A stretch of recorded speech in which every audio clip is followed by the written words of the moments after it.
बिस्मिल्लाहिर्रहमानिर्रहीम। अस्सलाम वालेकुम वीवर्स। आज हम आपके लिए लेकर आए हैं साबूदाने के कटलस और नारियल की चटनी। हमें चाहिए आलू। देखिए हमने उबाल लिए 4 से 5 अदद, और ये है साबूदाना। हमने 4 से 5 घंटे पहले इसे भिगो दिया था। ये फूल चुका है। अब हमने इसे स्ट्रेनर की मदद से छान लिया। देखिए इसका पानी सारा नीचे आ गया है और ये बिल्कुल खुश्क हो चुका है। और ऐसे आप कर लें। और इसके बाद हमें चाहिए लहसुन अदरक का पेस्ट, शक्कर ब्राउन 1 चम्मच, और धनिया कुटा हुआ, ज़ीरा पाउडर और गरम मसाला, नमक। हमारे पास है चिकन का कीमा तकरीबन 1 प्याली, और हरी मिर्च कुटी हुई और हरा धनिया। अब हम सारे इंग्रेडिएंट्स आलू के अंदर मिक्स कर लेंगे। और फिर सबसे पहले हम साबूदाना डालेंगे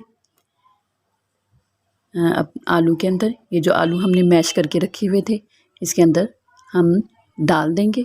और इसके अलावा लहसुन अदरक का पेस्ट हमने डाल दिया। इसमें हम डालेंगे धनिया पाउडर। अब हम सारे मसाले इसमें डालकर इसे अच्छे से मिक्स कर लेंगे।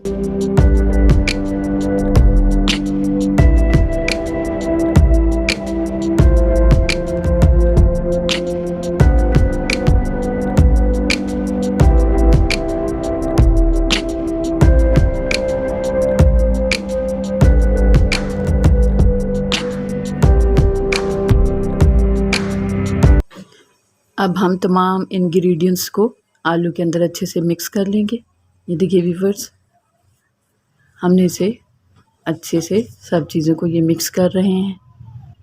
और अब हम इसके कटलेट्स बना लेंगे। ये देखिए व्यूअर्स, किनारों को अच्छे से दबाकर ये हमने कटलेट्स बना लिए हैं। इंतहाई आसान रेसिपी है, घर पे ज़रूर ट्राई करें। और साबूदाना इंतहाई सेहत बख्श ग़ज़ा है। ये देखिए इस तरह कटलेट्स बना लें, और आप इसे फ्रीज़र में भी फ्रीज़ कर सकते हैं, और जब दिल चाहे इसे निकाल के फ्राई कर लें। ये देखिए व्यूअर्स, अब हम इसे डीप फ्राई करेंगे। इसे फ्राई करने से पहले हम नारियल की चटनी बना लेते हैं। चलें नारियल की चटनी की इंग्रेडिएंट्स की तरफ चलते हैं। हमें चाहिए भुने हुए चने 4 चम्मच खाने के, और पिसा हुआ नारियल। ये फ्रेश नारियल होना चाहिए, अगर आपके पास फ्रेश नहीं है तो दूसरा ले लें। और लहसुन अदरक, हरी मिर्चें और हरा धनिया और नमक हमें चाहिए। हम ये तमाम इंग्रेडिएंट्स को अपने मिक्सर में डाल लेंगे। ये हमने चने इसमें डाल दिए, और इसके बाद हम ये सब तमाम चीज़ों को इसमें डाल देंगे और इसे अच्छे से मिक्स कर लेंगे। और मिक्स करने के बाद फिर हम इसे भगार भी देंगे।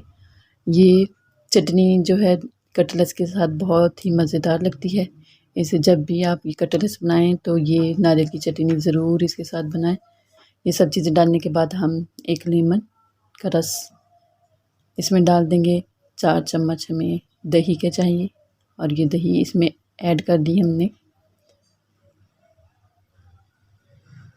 इसे ऐड करने के बाद अब हम इसे पीस लेंगे। ये देखिए व्यूअर्स, ये भर चुका है। अब हम इसे क्लोज़ कर देंगे। इसके बाद हमने इसे पीस लेना है।